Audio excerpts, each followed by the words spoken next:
1 October 2023च्या पेपरमध्ये आपल्याला speech या टॉपिकवरती प्रश्न विचारलेला आहे। स्पीच टॉपिकवरती ज्यावेळेस प्रश्न विचारले जातात तुम्ही एकच काम करायचं आहे, जे रिपोर्टिंग व्हर्ब असते तर या रिपोर्टिंग व्हर्बचा टेन्स आपण ओळखायचा आहे। डॉक्टर हा काय झाला, स्पीकर झाला। आस्क हे रिपोर्टिंग व्हर्ब आहे। रिपोर्टिंग व्हर्ब कोणत्या टेन्स मध्ये आहे? पास्ट टेन्स मध्ये आहे। तर पेशंट हे काय झालं, लिसनर झालं।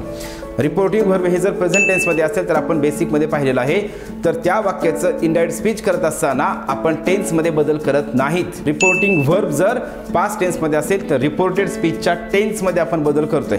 टेन्स मध्ये बदल करतोय म्हणजेच काय, एम इज आरचा बदल वॉज वेअर करायचा आहे, हॅव ह्याचा बदल हॅड करायचं हे आपण करतोय। प्रश्नार्थक वाक्य त्याची सुरुवात झालेली आहे डीडने।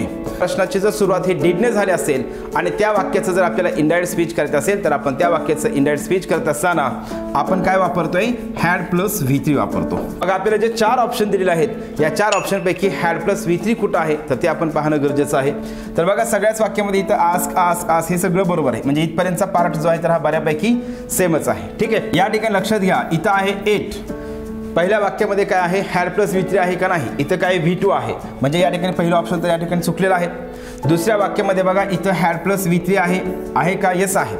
मग आपण लगेच म्हणतो हां हे उत्तर असू शकते का, आपल्याला वाटतं येस उत्तर असू शकते। पण मित्रांनो लक्षात घ्या या ठिकाणी हे उत्तर होणारच नाही का, कारण आपल्या सर्वांना माहीत आहे प्रश्नार्थक वाक्याचं जर आपल्याला इनडायरेक्ट स्पीच करायचं असेल तर प्रश्नार्थक वाक्याचं इनडायरेक्ट स्पीच करत असताना आपण वाक्य जोडण्यासाठी एकतर इफ वापरतोय किंवा वेदर वापरतोय, पण आपण दॅट वापरत नाहीत। हे दोन्ही कनेक्टिंग वर्ड्स सोबत येणार नाहीत, दोन्ही रिपोर्टिंग वर्ड कनेक्टिंग वर्ड सोबत येणार नाहीत। म्हणजे विधानार्थी वाक्याचं इनडायरेक्ट स्पीच करत असताना वाक्य जोडण्यासाठी आपण दॅट वापरतोय, पण इथं काय केलं, दॅट पण आले आणि वेदर पण आलेलं आहे। त्याच्यामुळे मित्रांनो या ठिकाणी हे पण वाक्य चुकलेलं आहे।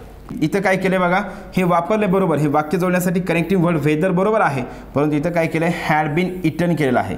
मग आपल्या उत्तरामध्ये काय पाहिजे, फक्त हॅड प्लस V3 पाहिजे, म्हणजे या ठिकाणी हे सुद्धा ऑप्शन चुकलेलं आहे। मग आता आपलं राहिलं उत्तराचं ऑप्शन एकच आणि ते चौथं ऑप्शन हेच काय आहे, आपलं उत्तराचं ऑप्शन आहे।